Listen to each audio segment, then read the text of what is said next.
राम जय जय राम, राम सिया राम जय जय राम, राम सिया राम जय जय राम, राम सिया राम जय जय राम। राम बाल निज धाम पठावा, नगर लोग सब व्याकुल धावा, नाना विधि विलाप कर तारा, छूट केस नादे है संभारा। श्री रामचंद्र जी ने बाली को अपने परम धाम भेज दिया। नगर के सब लोग व्याकुल होकर दौड़ पड़े। बाली की स्त्री तारा अनेकों प्रकार से विलाप करने लगी। बाली की स्त्री जो तारा है उसके बाल बिखरे हुए हैं और इधर उधर वस्त्र बिखरे जा रहे हैं। अपनी देह की सुध-बुध नहीं है, अपनी देह की, अपने शरीर की संभाल नहीं है। जब कोई स्त्री अपने पति के शोक में व्याकुल होती है, सब भूल जाती है कि कहाँ बाल बिखर रहे हैं, कहाँ आभूषण जा रहे हैं, कहाँ वस्त्र जा रहे हैं। उसी प्रकार तारा भी व्याकुल हो गई है। तारा विकल देखि रघुराया, दीन ज्ञान हरि लीनी माया, चित जल पावक गगन समीरा, पंच रचित अति अधम शरीरा। कि तारा को व्याकुल देखकर श्री रघुनाथ जी ने उसे ज्ञान दिया और उसकी माया हर ली। तारा की जो माया है, माया को रघुनाथ ने हर लिया और उन्होंने कहा पृथ्वी जल अग्नि आकाश और वायु। क्या है? पृथ्वी जल अग्नि आकाश और वायु, इन 5 तत्वों से ये अत्यंत अधम शरीर रचा गया है। और वह शरीर तो देखो प्रत्यक्ष तुम्हारे सामने सोया हुआ है। प्रगट सो तनु तब आगे सोवा, जीव नित्य कहीं लगी तुम रोवा, उपजा ज्ञान चरण तब लागी, लीने सी परम भगति बर मागी। कि देख लो जो ये 5 तत्व का शरीर है, अधम शरीर, ये तुम्हारे सामने सोया हुआ है और जीव नित्य है। तुम किसके लिए रो रही हो? जब ज्ञान उत्पन्न हो गया तारा को, तो वह भगवान के चरणों में लग गई और उसने परम भक्ति का वर मांगा। श्री राम से तारा ने परम भक्ति का वर मांग लिया। ओमा दारू जोशित की नाई, सब ही नचावत राम गोसाई, तब सुग्रीव ही आय सुदीना, मृतक करम विधिवत सब कीन्हा। शिव जी कहते हैं उमा, स्वामी श्री राम जी सबको कठपुतली की तरह नचाते हैं। तदनंतर श्री राम जी ने सुग्रीव को आज्ञा दी कि भाई अपने भाई का क्रियाक्रम करिए, संस्कार करिए। तो सुग्रीव ने विधि पूर्वक बाली का सब मृतक कर्म दाह संस्कार कराया। राम कहा अनुजहि समुझाई, राज देहु सुग्रीव ही जाई, रघुपति चरण नाई करी माथा, चले सकल प्रेरित रघुनाथा। तब श्री रामचंद्र जी ने छोटे भाई लक्ष्मण जी को समझाकर कहा कि तुम जाकर सुग्रीव को राज्य दो, सुग्रीव का राज्य अभिषेक करो। यह चौपाई हनुमान चालीसा में भी आती है। तुम उपकार सुग्रीव ही कीना, राम मिलाए राजपद दिन्हा, तुम हरु मंत्र विभीषण माना, लंकेश्वर भय सब जग जाना। कि बाबा गोस्वामी तुलसीदास जी हनुमान चालीसा में भी लिखते हैं, हनुमान जी की खातिर ये सब हो रहा है। ये जो राज्याभिषेक हो रहा है सुग्रीव जी का, क्यों हो पा रहा है? हनुमान जी की कृपा से। कि ना हनुमान जी रघुनाथ जी को सुग्रीव से मिलाते और ना बाली मारा जाता, ना सुग्रीव भय मुक्त होता और ना आज सुग्रीव का राज्याभिषेक होता। तो हनुमान जी आपकी जय हो, जय हो और जय हो। तो श्री रघुनाथ जी की आज्ञा से सब लोग श्री रघुनाथ जी के चरणों में मस्तक नवाकर चले। अब एक बात कि श्री रघुनाथ जी ने लक्ष्मण जी से कहा कि जाके राज्याभिषेक कराओ और खुद नहीं गए। मालूम है क्यों नहीं गए? क्योंकि राम जी को वनवास मिला था। राम जी कभी भी किसी नगर में, शहर में नहीं ठहरा करते थे, वो वन में रहते थे। उन्होंने वन में रहने का संकल्प लिया होता, तो कभी भी वो किसी भी वन में नहीं गए। अगर लंका में युद्ध हुआ, युद्ध उन्होंने लंका के बाहर किया, लंका में जाकर युद्ध नहीं किया। विभीषण जी का भी जो राज्याभिषेक किया वो लक्ष्मण जी ने कराया, राम जी नगरी में नहीं गए थे। जब 14 वर्ष पूर्ण हुए तब जाके श्री राम जी सीधे अयोध्या नगरी में पधारे थे।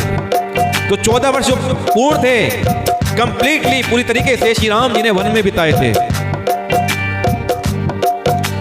लक्ष्मण तुरंत बुलाए पुरजन विप्र समाज, राजुदीन सुग्रीव कहाँ अंगद कहाँ जुबराज। और लक्ष्मण जी ने तुरंत ही सब नगर निवासियों को और ब्राह्मणों के समाज को बुला लिया और उनके सामने सुग्रीव को राज्य और अंगद को युवराज पद दे दिया।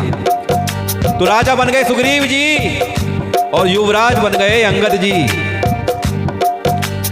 उमा राम समहित जग माही, गुरु पितु मातु बंधु प्रभु नाही। सुर नर मुनि सब कै यह रीति, स्वार्थ लागे करहि सब प्रीति। हे पार्वती, शंकर जी कह रहे हैं कि हे पार्वती कि जगत में श्री राम के समान हित करने वाला गुरु पिता माता बंधु और स्वामी कोई भी नहीं है। जितनी कृपा श्री राम करते हैं उतनी कृपा तो ना कोई गुरु करता है, ना कोई पिता करता है, ना माता करती है, ना बंधु करता है, ना कोई स्वामी करता है। श्री राम जी सबसे ऊपर है कृपा करने में। देवता मनुष्य और मुनि सबकी यह रीति है कि स्वार्थ के लिए ही सब प्रीति करते हैं। बाली त्रास व्याकुल दिन राति, तन बाहु व्रण चेता जर छाती। जो सुग्रीव कीन फिराऊ कब, बाली त्रास व्याकुल दिन राति, तन बाहु व्रण चिता जर छाती। सोई सुग्रीव कीन कपिराऊ, अति कृपाल रघुबीर सुभाऊ। अब जो सुग्रीव दिन रात बाली के भय से व्याकुल रहता था, जिसके शरीर में बहुत घाव हो गए थे और जिसकी छाती चिंता के मारे जला करती थी, उसी सुग्रीव को उन्होंने वानरों का राजा बना दिया। रघुनाथ की कृपा हो गई कि सुग्रीव जी राजा बन गए। श्री रामचंद्र जी का स्वभाव अत्यंत ही कृपालु है। जानता हूँ अस प्रभु परिहरई, काहे न विपति जाल नर परही। पुनि सुग्रीव वही लीन बुलाई, बहु पर कान पनीति सिखाई। देखो, जो लोग प्रभु को जानते हुए भी प्रभु को त्याग देते हैं, वो विपत्ति के जाल में फंस जाते हैं, उनको विपत्ति के जाल फंसा लेता है। और फिर श्री राम जी ने सुग्रीव को बुला लिया और बहुत प्रकार से उन्हें राजनीति की शिक्षा दी।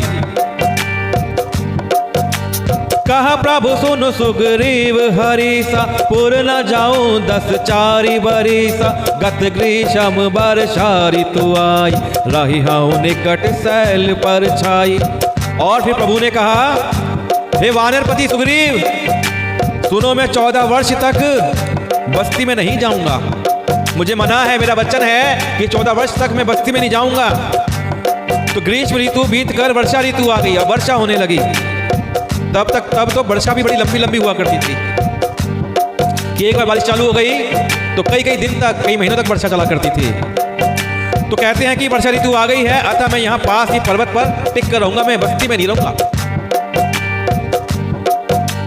अंगद सहित करहु तुम राजू, संतत हृदय धरहु मम काजू। जब सुग्रीव भवन फिर आए, राम प्रवर्षन गिरि पर छाए। देखिए मित्रों, बड़ी अच्छी कथा चल रही है। आपसे यही निवेदन है, इस कथा को शेयर करिए, अधिक से अधिक जन तक पहुंचाइए। जितना आप कथा को शेयर करते हैं उतना आप पुण्य लाभ कमाते हैं। कथा को सुनने का पहला पुण्य लाभ। और बड़ा पुण्य कैसे मिलेगा? इस कथा का प्रचार करके। कथा का अधिक से अधिक प्रचार करिए। जितना अधिक लोग इस कथा को सुनेंगे उनके पुण्य का अंश भी आपको मिलेगा। और जितने पुण्य आप इस जीवन में कमा जाएंगे उतना लाभ में रहेंगे, उतना आपके जीवन में सुख समृद्धि आएगी, पाप कट जाएंगे, संकट कट जाएंगे, दुख खत्म हो जाएंगे, जीवन में सुख समृद्धि आ जाएगी आपके। तो श्री राम जी कहते हैं कि तुम अंगद सहित राज्य करो, मेरे काम का हृदय में सदा ध्यान रखना, जानकी को ढूंढने में लग जाना।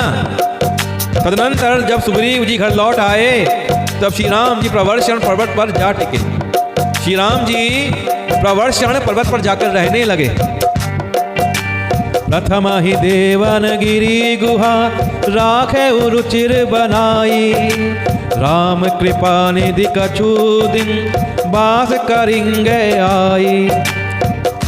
कि इससे पहले कि श्री राम प्रवर्षण पर्वत पर जाते देवताओं ने पहले से ही उस पर्वत की एक गुफा को सुंदर बना रखा था, सजा रखा था। श्री राम जी के लिए गुफा को सजा रखा था। उन्होंने सोच रखा था कि कृपा की खान श्री राम जी कुछ दिन यहाँ आकर निवास करेंगे तो हम श्री रघुनाथ जी के लिए इस गुफा को सजा देते हैं। सुंदर वन कुसुमित अति शोभा, गूंजत मधुप निकर मधुलोभा, कंद मूल फल पत्र सुहाय, भय बहुत जब ते प्रभु आए। सुंदर वन फूला हुआ अत्यंत सुशोभित है, मधु के लोभ से भंवरों के समूह गुंजार कर रहे हैं। जब से प्रभु आए तब से वन में सुंदर कंद मूल फल और पत्तों की बहुत आयत हो गई कि जब से प्रभु वहां रहने लगे ना तो पूरा वन हरा भरा हो गया। देखी मनोहर शैल अनूपा, रहता अनुज सहित सुर भूपा, मधुकर खग मृग तनु धरि देवा, करहि सिद्ध मुनि प्रभु कै सेवा। मनोहर और अनुपम पर्वत को देखकर देवताओं के सम्राट श्री राम जी छोटे भाई सहित वहां रह गए, वहां रहने लगे। देवता सिद्ध और मुनि भंवरों पक्षियों और पशुओं का शरीर धारण करके प्रभु की सेवा करने लगे। अब उस वन में जो देवता हैं और जो सिद्ध पुरुष हैं और मुनि हैं वो क्या बन गए हैं? भंवरे बन गए हैं, पक्षी बन गए हैं, पशु बन गए हैं और पशु पक्षी बन के कीड़े मकोड़े पतंगे बनकर श्री राम जी की सेवा कर रहे हैं। क्या दृश्य है, देखिए ना कितना मंगल दृश्य है। मंगल रूप भयउ बन तब ते, कीन निवास रमापति जब ते, फटिक शिला अति शुभ्र सुहाय, सुख आसीन ताहाँ दो भाई। कहत अनुज सन कथा अनेका, भगत बिरत नृप नीति विवेका, वर्ष काल मेघ नभ छाय, गरजत लागत परम सुहाय। जब से रमापति श्री राम जी ने वहां निवास किया तब से वन मंगल स्वरूप हो गया। सुंदर स्फटिक मणि की एक अत्यंत उज्जवल शिला है, वहां पे चट्टान है जो किसकी बनी हुई है? स्फटिक मणि की। उस पर दोनों भाई सुखपूर्वक विराजमान हैं। श्री राम जी छोटे भाई लक्ष्मण जी से भक्ति, वैराग्य, राजनीति और ज्ञान की अनेकों कथाएं कहते हैं। वर्षा काल में आकाश में छाए हुए बादल गरजते हुए बहुत ही सुहावने लग रहे हैं। लक्ष्मण देखू मोर गन, नाचत बारिद पेखी, ग्रही बिरति रथ हर्ष जस, विष्णु भगत कहूँ देखी। श्री राम जी कहने लगे, हे लक्ष्मण देखो मोरों के झुंड बादलों को देखकर नाच रहे हैं, जैसे वैराग्य में अनुरक्त ग्रस्त किसी विष्णु भक्त को देखकर हर्षित होता हो। राम सिया राम जय जय राम, राम सिया राम जय जय राम, राम सिया राम जय जय राम, राम सिया राम जय जय राम। मेरे राम मेरे राम मेरे राम राम राम, सीताराम सीताराम सीताराम राम राम। आज सौम्य और मोक्ष साथ में नहीं बैठे हैं। सौम्य और मोक्ष के दोनों के प्री बोर्ड शुरू हो गए हैं, तो कल दोनों का एग्जाम है, परीक्षा है। सौम्य की 12वीं क्लास की परीक्षा है, मोक्ष की 10वीं क्लास की परीक्षा है। आप लोग आशीर्वाद दीजिए कि आकाश में बादल घुमड़ घुमड़ कर घोर गर्जना कर रहे हैं। घन घमंड नभ गरजत घोरा, प्रियाहीन डर पत मन मोरा, दामिनी दमक रह न घन माई, खल के प्रीति जथा थिर नाई, बरसाही जलद भूमि नियराय, जथा नवहि बुद्ध विद्या पाए, बूंद अघात सहाहि गिर कैसे, खल के बचन संत सह जैसे। कि आकाश में बादल घुमड़ घुमड़ कर घोर गर्जना कर रहे हैं। प्रिया सीता जी के बिना मेरा मन डर रहा है। बिजली की चमक बादलों में ठहरती नहीं है, जैसे दुष्ट की प्रीति स्थिर नहीं रहती। बादल पृथ्वी के समीप आकर बरस रहे हैं, जैसे विद्या पाकर विद्वान नम्र हो जाते हैं। किसी विद्वान व्यक्ति की क्या पहचान है?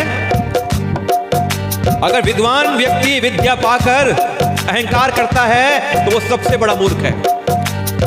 विद्वान व्यक्ति जो असली विद्वान होगा वो विद्या पाकर नम्र हो जाएगा, झुकाव आ जाएगा। जितना गुणवान हो जाएगा उतना उसमें झुकाव आ जाएगा। लेकिन जो मूर्ख व्यक्ति होगा वो विद्या पाकर अकड़ जाएगा, अहंकार में आ जाएगा। तो श्री राम कहते हैं कि जिस प्रकार ये बादल नीचे आकर वर्षा कर रहे हैं, ऐसा लगता है जैसे विद्वान व्यक्ति नम्र हो गए हों।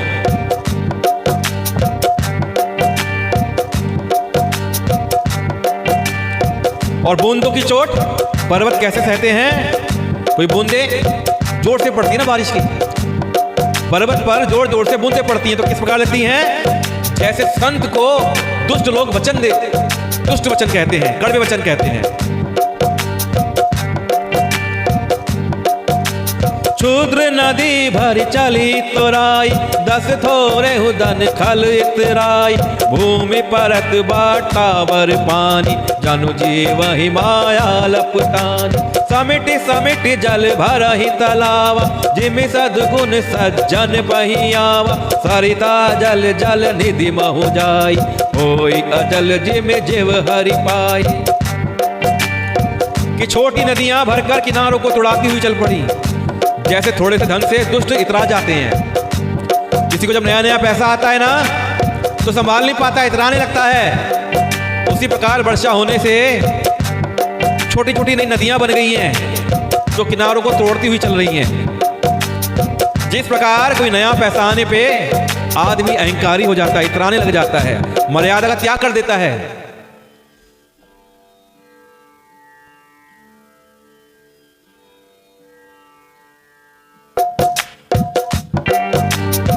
तो जिस प्रकार कोई अहंकारी व्यक्ति पैसा आने पे पगला जाता है, वैसे ही नई नई नदियां बन गई हैं, नदियां नुकसान करती हुई चल रही हैं। पृथ्वी पर पड़ते ही पानी गंदला हो गया है, मिट्टी मिल गई ना पानी में, तो पानी कैसा गंदला पानी हो गया है, जैसे शुद्ध जीव के माया लिपट गई हो। जल एकत्र हो होकर तालाबों में भरने लगा है, जैसे सद्गुण सज्जन के पास चले जाते हैं। अब पानी इधर से आ रहा है, उधर से आ रहा है, इकट्ठा होकर कहां जा रहा है? तालाब में इकट्ठा हो रहा है। जिस प्रकार कोई सज्जन व्यक्ति होता है, उसके पास सारे गुण अपने आप आने लग जाते हैं। सद्गुण किसके पास आते हैं? स्वयं चल चल के सज्जन व्यक्ति के पास आते हैं। जो व्यक्ति सज्जन होगा उसके पास सद्गुण स्वयं आ जाएंगे। जिस प्रकार तालाब में बारिश का पानी आकर इकट्ठा होता है, नदी का जल समुद्र में जाकर वैसे ही स्थिर हो जाता है, जैसे जीव श्री हरि को पाकर अचल हो जाता है। जब तक हम लोग माया में होते हैं, चंचल रहते हैं, उछलते कूदते रहते हैं, और जब श्री हरि की शरण में चले जाते हैं, परमात्मा से हमारा मिलन होता है, तो हमारे अंदर स्थिरता आ जाती है। उसी प्रकार नदी जब समुद्र में जाकर मिल जाती है, तो नदी आवागमन से मुक्त हो जाती है और सदा के लिए समुद्र से मिल जाती है। जिस प्रकार जीव श्री हरि से परमात्मा से मिलकर परमात्मा में विलय हो जाता है। हरित भूमि तृण संकुल, समुझ पर ही नहीं पंथ। जिमि पाखंड बादते, गुप्त होए सद ग्रंथ। पृथ्वी घास से परिपूर्ण होकर हरी हो गई है। पानी पड़ता है ना, इधर भी देखिए दिल्ली में जो वृक्ष होते हैं कितने गर्मियों में गंदे हो जाते हैं धूल से, और जैसी बारिश होती है तो वृक्ष हरे हरे नजर आते हैं, घास कितनी नई नई नजर आती है। वैसा ही हो गया है कि पृथ्वी घास से परिपूर्ण होकर हरी हो गई है, जिससे रास्ते समझ नहीं पड़ते। जैसे पाखंड मत के प्रचार से सदग्रंथ गुप्त हो जाते हैं। जब पाखंड का प्रचार होने लगे तो क्या होता है? सदग्रंथ जो अच्छे ग्रंथ है ना वो लुप्त हो जाते हैं, क्योंकि पाखंड जोरों पर होता है। दादुर धुनि चहु दिशा सुहाई, वेद पढ़हि जानु बटु समुदाय। नव पल्लव भय बिटप अनेका, साधक मन जस मिले विवेक। अरक जवास पात बिनु भयउ, जस सुराज खल उद्धम गयउ। खोजत कतहु मिलई नहीं दूरी, करई क्रोध जिमि धर्म ही दूरी। चारों दिशाओं में जब बारिश होती है तो किस जीव का आगमन हो जाता है? मेंढक का। मेंढक चारों तरफ टर्राने लगते हैं। कुत्ता क्या करता है? भौं भौं। बिल्ली क्या करती है? म्याऊ म्याऊ। और मेंढक टर्राता है। तो चारों दिशाओं में मेंढकों की ध्वनि ऐसी सुहावनी लगती है मानो विद्यार्थियों के समुदाय वेद पढ़ रहे हों। अनेकों वृक्षों में नए पत्ते आ गए हैं, जिससे वे ऐसे हरे भरे एवं सुशोभित हो गए हैं जैसे साधक का मन विवेक प्राप्त होने पर हो जाता है। जब किसी साधक को ज्ञान प्राप्त हो जाता है तो साधक के चेहरे पर कांति आ जाती है, वो दिव्यमान हो जाता है शरीर उसका। उसी प्रकार उस वन के जो परे हरे भरे पत्ते हैं ना, हरे हो गए हैं। मदार और जवासा बिना पत्ते के हो गए, उनके पत्ते झड़ गए। जैसे श्रेष्ठ राज्य में दुष्टों का उद्यम जाता रहा, जिस प्रकार कोई अच्छा राज्य होता है ना, वहां पे दुष्ट लोग जो गुंडे मवाली लोग होते हैं उनको कोई नहीं पूछता, वो भागना शुरू कर देते हैं। उसी प्रकार मदार और जवासा के पत्ते गिरने लगे हैं।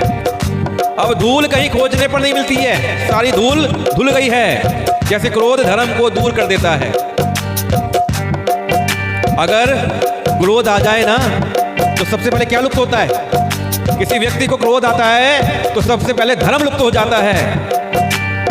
क्रोध का आवेश आने पर धर्म का ज्ञान नहीं रहता। उसी प्रकार धूल कहीं खोजने पर नहीं मिल रही है, सारे पत्ते साफ सुथरे हो गए हैं, सारे वृक्ष साफ सुथरे हो गए हैं। धूल को क्या कहा है? धूल क्रोध के समान है।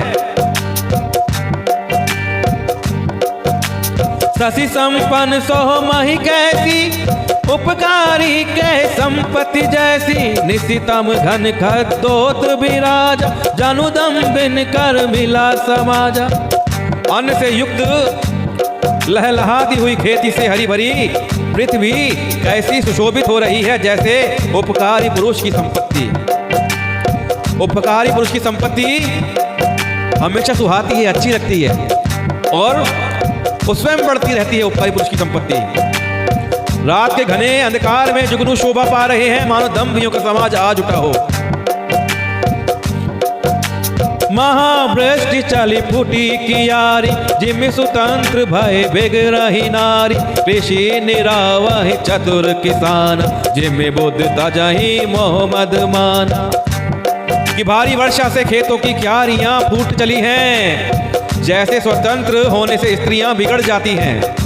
चतुर किसान खेतों को निरा रहे हैं, उनमें से घास आदि को निकाल कर फेंक रहे हैं, जैसे विद्वान लोग मोह मद और मान का त्याग कर देते हैं। विद्वान पुरुष की क्या निशानी है कि विद्वान पुरुष को कभी किसी चीज से मोह नहीं होता है, मद नहीं होता है, नशा नहीं होता है, अभिमान नहीं होता है। इन सब चीज का वो त्याग कर देते हैं।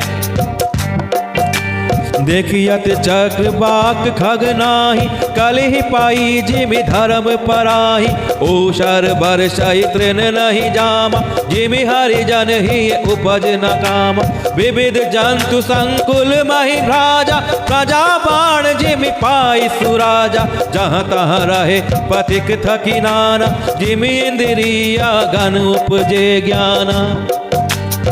कि चक्रवाक पक्षी होता है, वो कहीं दिखाई नहीं दे रहा है, जैसे कलयुग को पाकर धर्म भाग जाता है। इस कलयुग में क्या है? धर्म नहीं है, धर्म इस कलयुग से गायब हो गया है।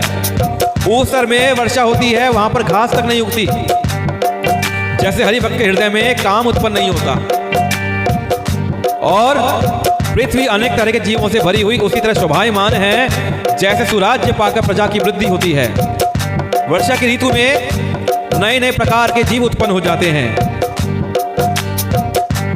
और वो कैसे लगते हैं? जैसे कि अच्छे राज्य के अंदर प्रजा बढ़ने लगती है, उसी प्रकार वर्षा में नए नए जीव जन्म ले रहे हैं। जहां तहां अनेक पथिक थक कर ठहरे हुए हैं, जैसे ज्ञान उत्पन्न होने पर इंद्रियां शिथिल होकर विषय की ओर जाना छोड़ देती हैं।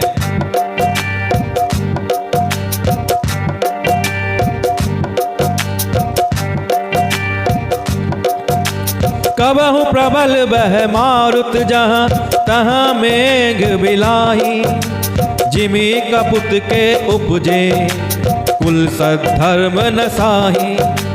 कबहु दिवस मह निबेड़तम, कबहु प्रगट पतंग। बिन सई उपजई ज्ञान, जिमि पाई कुसंग सुसंग।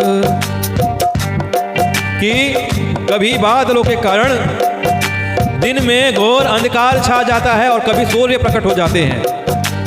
कि कभी एकदम काले बादल छा गए और कभी एकदम से धूप निकल आई, सूर्यदेव आ गए। जैसे कुसंग पाकर ज्ञान नष्ट हो जाता है। जब संगति खराब होना तो क्या होता है? सबसे पहले संगति खराब होने पर सबसे पहले ज्ञान चला जाता है, ज्ञान नष्ट हो जाता है। और अच्छी संगति मिलती है तो सबसे पहले ज्ञान आ जाता है। वर्षा विगत शरद ऋतु आई, लक्ष्मण देखा हूँ परम सुहाई। फूल कास सकल मही छाई, जनु वर्षा कृत प्रगट बुढ़ाई। उदित अगस्ति पंथ जल सोषा, झीमिलो बही सोष संतोषा। सरिता सिर निर्मल जल सोहा, संत हृदय जस गत मद मोहा। हे लक्ष्मण, देखो वर्षा बीत गई, परम सुंदर शरद ऋतु आ गई, अब सर्दियां आ गई हैं।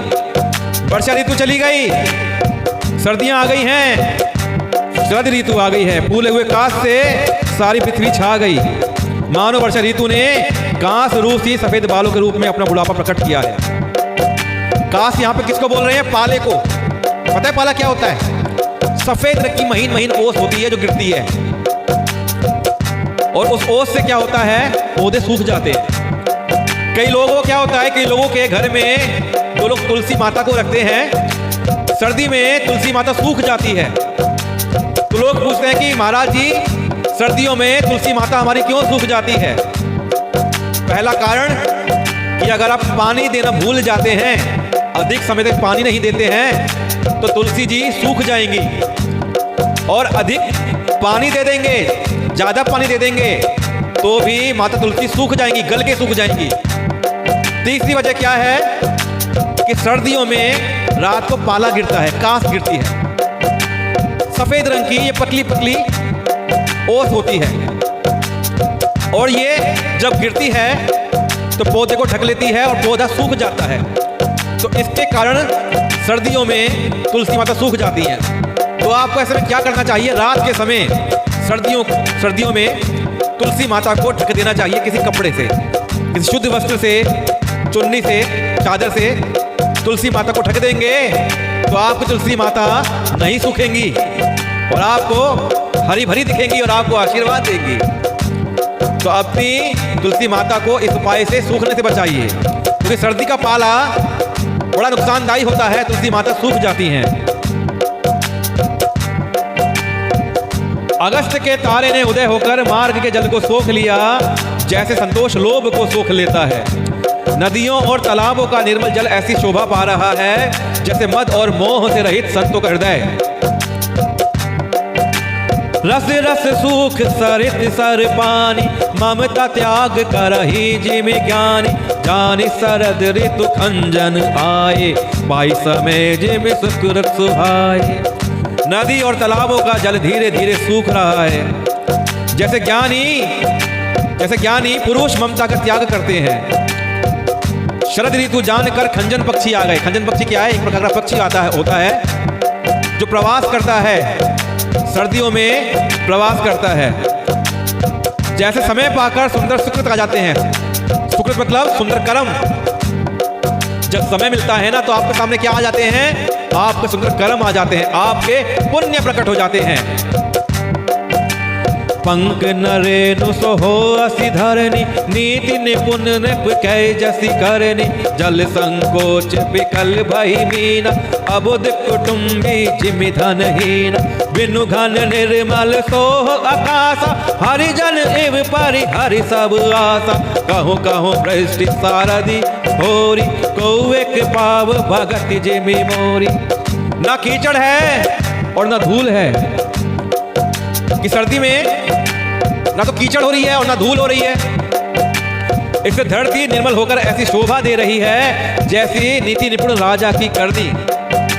जल के कम हो जाने से मछलियां व्याकुल हो रही हैं, जैसे मूर्ख कुटुंबी धन के बिना व्याकुल होता है।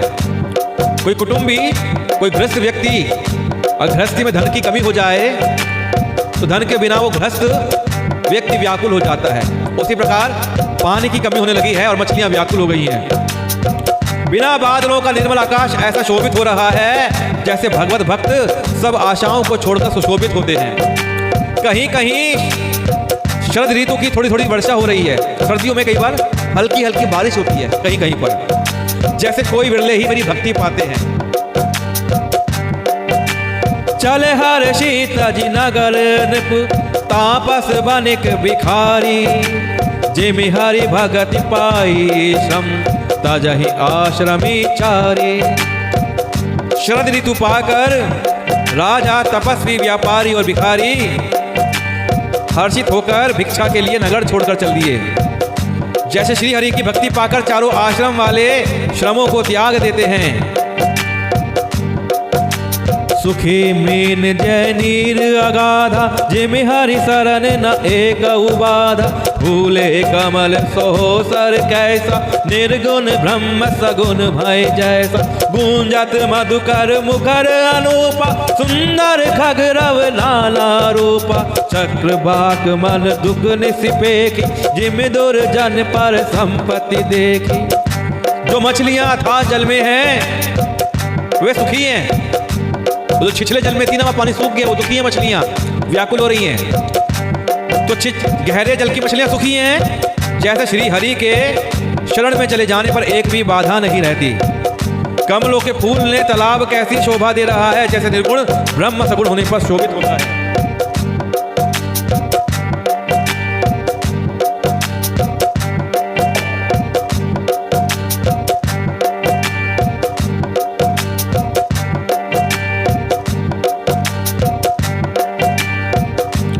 भौरे अनुपम शब्द करते हुए गूंज रहे हैं तथा पक्षियों के नाना प्रकार के सुंदर शब्द हो रहे हैं। पक्षी जो लोग हैं ना, पक्षियां तरह तरह की आवाजें निकाल रही हैं। रात्रि देखकर चकवे के मन में वैसे ही दुख हो रहा है जैसे दूसरे की संपत्ति देखकर दुष्ट को होता है। आजकल क्या है, आदमी अपने दुख से दुखी नहीं है, आदमी दूसरे के सुख से दुखी है। मेरे पास कितना अभाव है इसका मुझे कोई दुख नहीं है, लेकिन मेरे पड़ोसी की कोठी कैसे है, मेरे पड़ोसी की शादी अच्छी कैसे चल रही है, मेरे पड़ोसी पे कार कैसे है, इसको देखकर आदमी दुखी है। चातक रटत त्रिशातियोहि, जिमि सुख लहई न शंकर द्रोही। सरदा तपनि शशि अपहरई, संत दरस जिमि पातक टरई।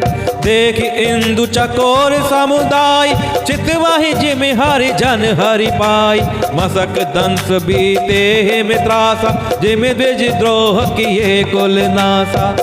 पपीहा रट लगाए है, उसको बड़ी प्यास है। जैसे श्री शंकर जी का द्रोही सुख नहीं पाता। अगर कोई शंकर जी से बैर कर लेना तो सुख के लिए चीखता रहता है। तो भैया जो राम जी की भक्ति करते हैं, हनुमान जी की भक्ति करते हैं ना, शंकर जी को भी मनाया करें, क्योंकि शंकर जी को मना के रखेंगे ना तो राम जी सुख देंगे, हनुमान जी भी सुख देंगे। आपको पता होना चाहिए हनुमान जी स्वयं शंकर जी के अवतार हैं। हनुमान जी को शंकर जी का 11वां रुद्र अवतार कहा जाता है। जब श्री राम ने पृथ्वी पर राक्षसों के दमन के लिए, संहार के लिए जन्म लिया था, तो उनके साथ में हनुमान जी भी धरती पर पधार गए थे, क्योंकि उनको श्री राम जी का साथ देना था, श्री राम जी की सेवा में लगना था, श्री राम जी का साथ देना था राक्षसों का संहार करने के लिए। शरद ऋतु के ताप को रात के समय चंद्रमा हर लेता है, जैसे संतों के दर्शन से पाप दूर हो जाते हैं। चकोरों के समुदाय चंद्रमा को देखकर इस प्रकार टकटकी लगाए हैं, जैसे भगवत भक्त को भगवान को पाकर दर्शन करते हैं। मच्छर और डांस जाड़े के डर से इस प्रकार नष्ट हो गए हैं, जैसे ब्राह्मण के साथ बैर करने से कुल का नाश हो जाता है। भूमि जीव संकुल रहे, गए शरद ऋतु पाई। सदगुरु मिल जाहि जिमि संस भ्रम समुदाय। कि वर्षा ऋतु के कारण पृथ्वी पर जो जीव भर गए थे वो शरद ऋतु को पाकर वैसे ही नष्ट हो गए, जैसे सदगुरु के मिल जाने पर संदेह और भ्रम के समूह नष्ट हो जाते हैं। और वर्षा बीत गई। यहां पर हम इस पाठ का विराम लेते हैं। कल हम चर्चा करेंगे कि श्री राम जी को किस प्रकार क्रोध आने लगता है, कि सुग्रीव तो लगता है भूल गया, सुग्रीव मस्त हो गया है अपने राज्य में, अपनी आज़ादी में, अपनी अय्याशी में, हमारे काम की उसको याद नहीं रही है। आइए किस प्रकार राम जी को क्रोध आता है और क्या करते हैं, इसकी चर्चा हम कल के पाठ में करेंगे।